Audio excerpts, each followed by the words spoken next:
So what I've come to talk to you today about is CNG. And what is CNG? It's compressed natural gas. Also comes in the form of LNG, liquid natural gas. There's in the newspapers, articles. If you haven't been under a rock, you've been hearing a lot about compressed natural gas, liquid natural gas, and an energy independent America. A lot of this came about in 2005 when the Marcellus Shale deposit was found up in the northeastern United States around the Pennsylvania area.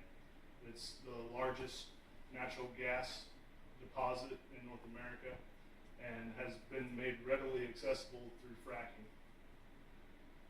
Along with this discovery, the same time our President Obama came into office and was mandating heavy regulation in the heavy-duty trucking industry. With all this regulation, it left engineers and manufacturers scrambling to try to produce engines that were cleaner burning. And in doing so, it made them drop fuel mileage, run hotter, and be less sustainable. There was a lot of breakdowns, low engine life, high cost of repair, and especially in the refuge and transit market, the engineering and the technology just didn't work. But they did realize that through the use of natural gas, they could achieve the same EPA standards without all the after treatment and emissions. So they went to work in developing viable natural gas engines in the heavy duty truck market.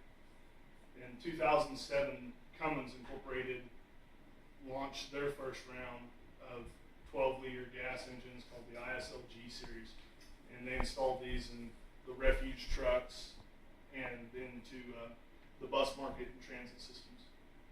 And one of the things to remember as consumers, we all use trash service, and they were experiencing an increasingly high maintenance rate, which was driving the cost of services to the end user up.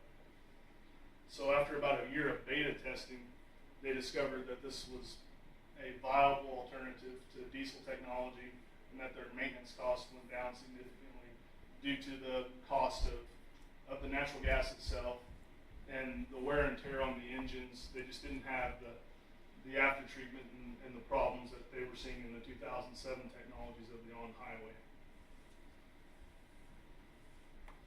There is a downside to all this CNG and LNG. The government has been doing a ton of subsidies for this technology because the upfront cost of a natural gas vehicle is about $30,000 higher than a regular.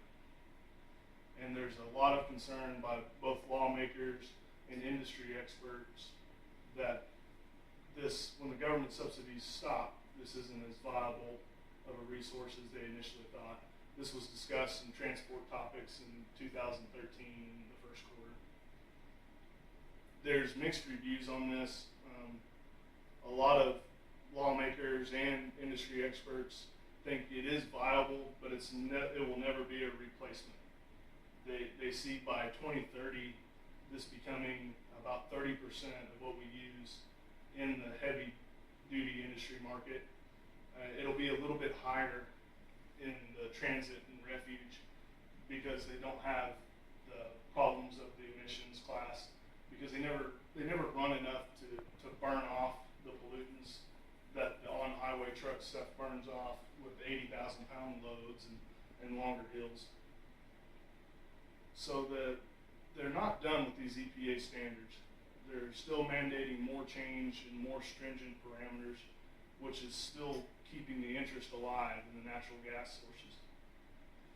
They have proven that they are viable in certain market segments, but the gas is abundant, and there are filling stations increasing monthly throughout America with heavy populations in southern Texas, Pennsylvania, Oklahoma, the places we think of where all the oil patches and fracturing is happening currently. Not only are they working this CNG model into the heavy truck industry, there's a ton of conversion going on today in pickups, and medium duty chassis. So with that, it's not the purpose of my speech to say whether or not CNG is good or bad for you or is the right choice, but I wanted to at least inform you of kind of where it had been and where we're at with it today. And if you have any questions, please feel free to ask, and if not, thank you very much for your time.